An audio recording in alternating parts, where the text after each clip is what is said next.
Compartment lids make up a large portion of the carpeted surface area on a boat.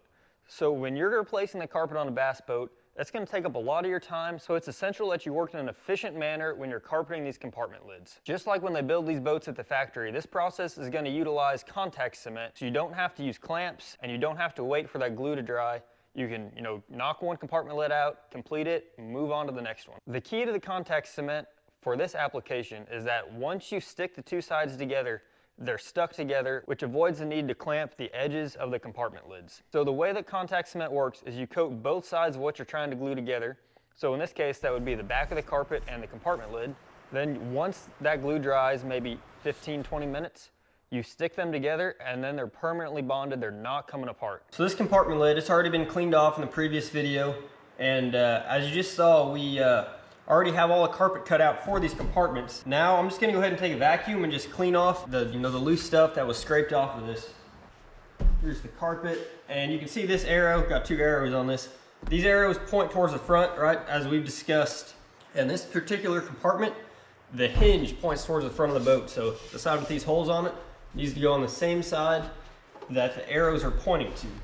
So now basically this compartment just needs to have enough room around all the edges for the carpet to wrap over, and there's plenty of room around it, as you can see. So I'm going to go ahead and outline this compartment on the carpet. Okay, so now that we have this outline, we got our compartment ready, we can go ahead and just apply the contact cement to this rectangle in the middle and this top side of this compartment. And I'm just going to do this with a brush. This is big enough, you could use a roller, but this brush is dirty from a smaller compartment I did a little bit ago, so it won't take too long. And when you're spreading this contact cement, you want to go a little bit over the edge. It doesn't hurt to go a little over, but you definitely want to be at least to the edge. So err on the side of putting too much on than not enough. And basically, you have enough glue on this if you can see a shine, like a glossy finish on the material. So then once it dries, it'll kind of matte back up. Okay, then you just want to look over everything, make sure there's not any spots you've missed, and then you just let it dry. So wait a little while, and now we can touch around on this, and the fingers come back clean. So that means that this contact cement has dried. So now we take this compartment and set it here on top of this rectangle that we drew out a while ago, and then we'll just press it down. So of course, got to pay attention to these arrows like I mentioned earlier. So that side should be the hinge. Then just do your best to make sure it's lined up properly. Kind of line up the corners. Oh, that corner's right. No, that corner's right. And everything looks pretty good. Now we just press it down.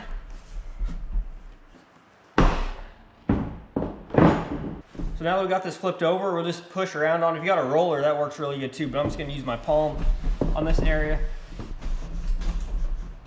Okay, so now that top side's done. So now that we've got this flipped over, it's a good idea to go ahead and check that these holes are marked. And I talked about this in my carpet removal video, but basically you got to mark these holes for this hinge before we roll this carpet over, because once you roll this carpet over, you won't be able to see these holes anymore, and you won't know where you need to put your screws through, or drill your holes to put your screws through. So it's just a good idea to go ahead and double check that those are still in place. These are marked. So now we'll start cutting off these corners. So the way I do this is, all right, so this is gonna flip over. So I'm gonna have to cut the excess off here and cut the excess off here so it fits inside this compartment lid. So the way I do this, I just take a straight edge and I just put it alongside this compartment. And you don't want the edge to necessarily get up underneath the compartment, so if you have to lift it up just a little bit, just take a utility knife and start cutting right here along this edge, and then just cut all the way out.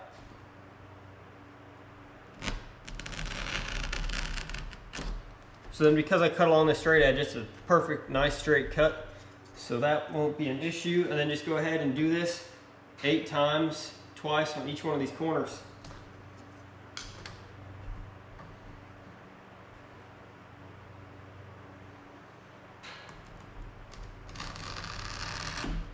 And so like this corner here comes up a little short, but the good thing about carpet is that it's flexible. You can always stretch it a little bit. So when I go to do this corner, I'll just have to make sure I really pull over on this to get it all the way over. And that's the good thing. This contact cement makes it a lot easier where you can make those adjustments. With traditional glue, if I did that, it would just come back. But with this contact cement, if I pull it over and push it up, it will it'll stay stuck right where I put it. So that's very helpful. Then the next one is a nice rounded corner here.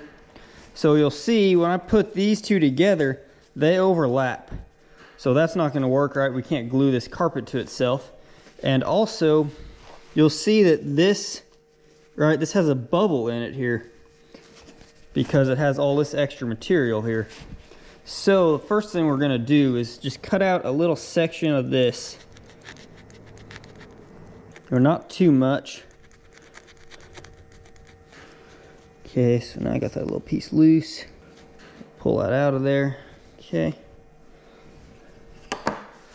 So now when we put this together, you'll see that there's not a bunch of extra fluff here. So we're ready to go on that. Now we just got to get this part figured out. So basically, these just need to be trimmed back a little bit. So this corner here, where I follow these seams in the carpet, is a little easier to trim off. So I'm just going to trim off basically one row. See, this is basically just a row of the carpet fuzz coming off. Okay, so I'm gonna push that up. Probably still a little bit long. So basically I need to cut just a little more off of this. And this is where a super sharp blade helps, or it can even be easier with the scissors. This scissors isn't super sharp, so it doesn't cut it off perfect. But when you cut this carpet, you wanna angle your scissors away from it like this. It'll make a little bit cleaner cut. Struggling with that scissor, so I'll just go back to the knife here. The end of it just doesn't cut very well. So cut that off, get rid of all the fuzz. So now when we put this together, that looks pretty darn good. Actually, you know, it probably still has a little extra. So you can see here when I go to put this together, when we're on the inside, if I push this all up solid, it still wants to overlap just a little bit. So let's cut just a little more off. So there you go, you can see those come together pretty well perfect. I mean, can't ask for much better than that. And the seam on the outside is, you know, it's pretty well hidden. You can't really see that at all either. So that's perfect. Okay, so now I would need to go ahead and cut these flaps off. And so basically you just want these to come in just short of, you know, all the way down to touching the lid. There really isn't any reason to go all the way to the lid. The carpet fuzz will kind of hide it if you don't get all the way there, and it'll make it easier to wrap it around if it doesn't go all the way down to the bottom. So basically how I do this is I just measure the inside space. So the inside space there is like 1 1/8 inch. So then I just pull this up nice and tight, and then I bend that over, and I take this ruler upside down, put it on the carpet, and put it up against the inside lip here. Then just flip this over. So then take a marker and mark 1 1/8 inch. Okay, so now I have that marked.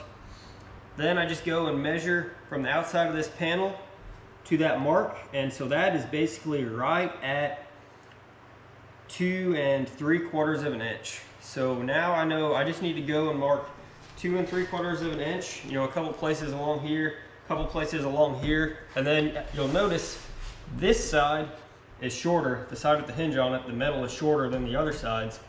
So I'll have to remeasure this one. It's going to be different, but all these sides, these 3 sides will all be 2 3/4 inch.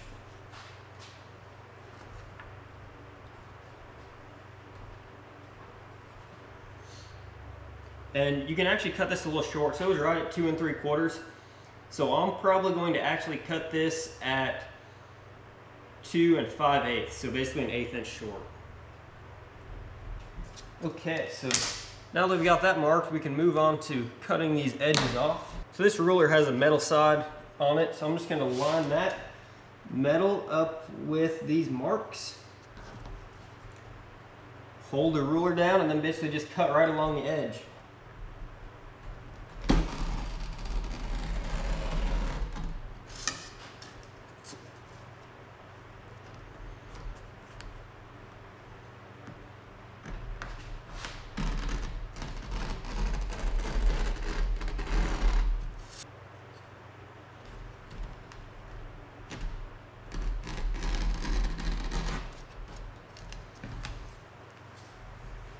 something from the side. So then when I roll this over, it should just barely not touch, and that looks pretty darn good. I'm very happy with that. Okay, so now I just need to repeat that process for all the rest of the sides. Okay, so now these edges are cut off, we should be ready to go. The one thing is, so I've got this little, this is the attachment where the gas cylinder for the compartments attaches, and as you can see, it isn't going to let this carpet fold over right. So the way it was from the factory is it had little notches cut out of the carpet, so that's probably what I'll have to do again.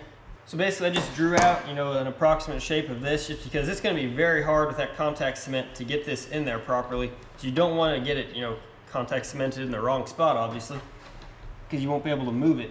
So basically I'm just going to cut this little corner out that I outlined, and that'll help it fold over better. Okay, yeah, so that looks pretty good. I mean, you can't tell if there's anything missing back there at all, but it folds over much better. I don't think that's going to cause any issues, so I'm pretty happy with that. Okay, so now that we got the carpet edges cut off, we can go ahead and start putting the contact cement on it. So basically just start on one edge and work our way around.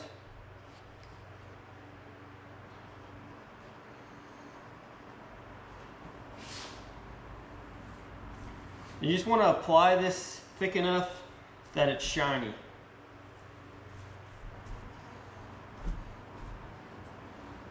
So when I get to these edges, I always like to get some of the contact cement all the way on the edge of the carpet, especially on the edge of the backing, because when I push these two seams together, I push the edges of this backing together and this carpet together, and you kind of want it to stick together. It'll help keep that seam closed up. So I'm just going to kind of paint this on the seam, or on the backing especially, and then just kind of work it a little bit of the way down the carpet. Now I have the carpet covered in glue. Do the same thing to the metal. You of course want to get all the sides. You got to get the inside or the outside, this top edge, as well as the inside. You want to make sure you don't miss this top edge though. So you just want to give it a quick once over glance, make sure you didn't miss anywhere, and it will start to dry. It'll start to look more of a matte color, or it'll start to have more of a matte finish when it dries, but you should be able to tell if you touch it and it's not sticky, then you know it didn't get any contact cement there. So then just move on and do the same thing for all the sides. Okay, so now that's done, and typically by the time I get all the way to the other side, it has dried. So let's just look over this real quick. Ooh, that's still kind of tacky actually. So I'll need to let that dry a little bit longer. It looks like everything on the metal is dry, but there's this one thick area here on the carpet, and most of the carpet's dry, most of it's good to go, but there is one little area here that's still wet. So give this a few more minutes and then we'll roll this over. And here's a little tip for you. I'm doing this in winter in a heated garage, but it's not quite as warm as it could be. So if you have a thick area, you got a little too much glue on it, just take a blow dryer or something. A heat gun's probably gonna be too much, but just put a blow dryer on for a couple minutes and it'll be good to go pretty quick. So now when I touch it, my finger comes back clean, so I know we're ready to go. So how I'm gonna do this is I'm gonna start in the middle, so you don't want any bubbles in it. I'm gonna start in the middle and roll it up to this edge, and then I'm gonna work my way out.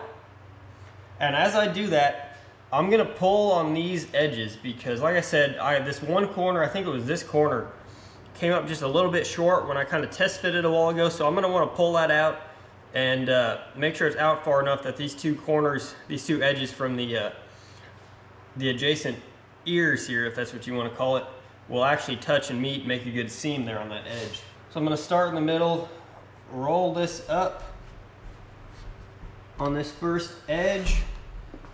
So now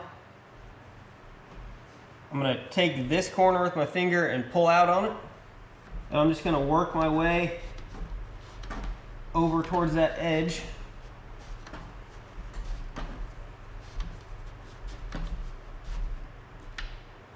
Okay.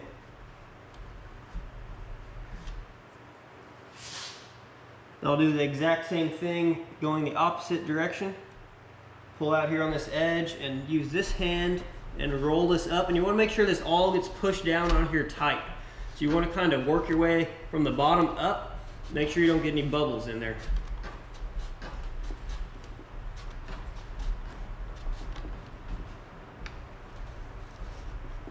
Okay, looks good. So I'm going to go ahead and roll this the rest of the way down.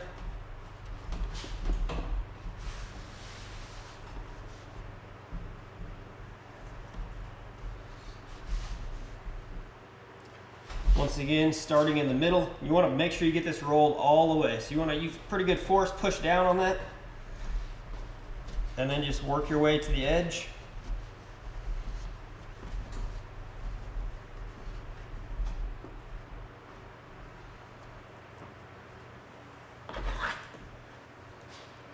Got a little fluff sticking up there. Just trim it off and go the other way. And this is where this contact cement is very handy, because if you were using regular carpet glue, you'd have to put like wood or metal along here and clamp this to hold this in place. But with this contact cement, you just roll it over and it's going to stay. It's good to go. So it makes it much nicer. Okay, so basically then moving on to the next side, just do the exact same thing. And do the same thing, go in the opposite direction.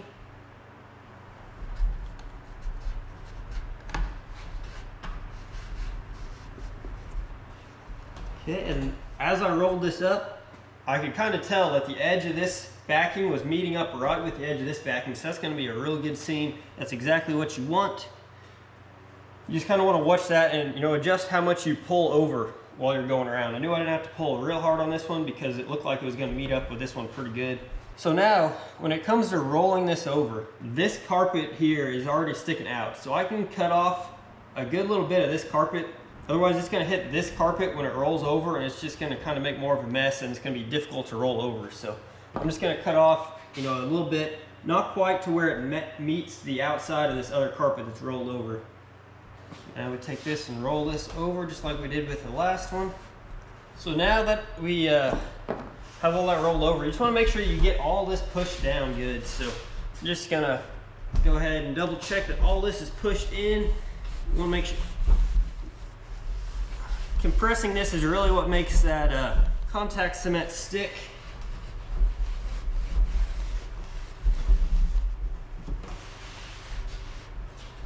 So there we go. Now we have a completed compartment lid. And I mean, look at those corners aren't too bad. I mean, there you can see that there's something there, but I mean, there's no way to get it good enough that you're not gonna be able to tell there's anything there. And honestly, this is hid most of the time, unless you have the compartment open anyway. I mean, if you fluff that up, it'll look a little better too. Honestly, a lot of what you see there is just the bend in the carpet. When you bend the carpet, it kind of, you know, spreads out. It looks kind of obvious, but so there you go. I'm happy with that. I'm very pleased with that. One compartment down, and just got to do that same process for all the rest of them. So I hope you found this video to be helpful, and if you did, be sure to hit the subscribe button right here. I also have a number of videos out on recarpeting the boat, from, you know, taking off the old carpet, prepping the surface, to installing this pad up here on the front deck. I have a full carpet installation video as well. I'll link that one right up here in the corner if you want to check that one out. Thank you all for watching.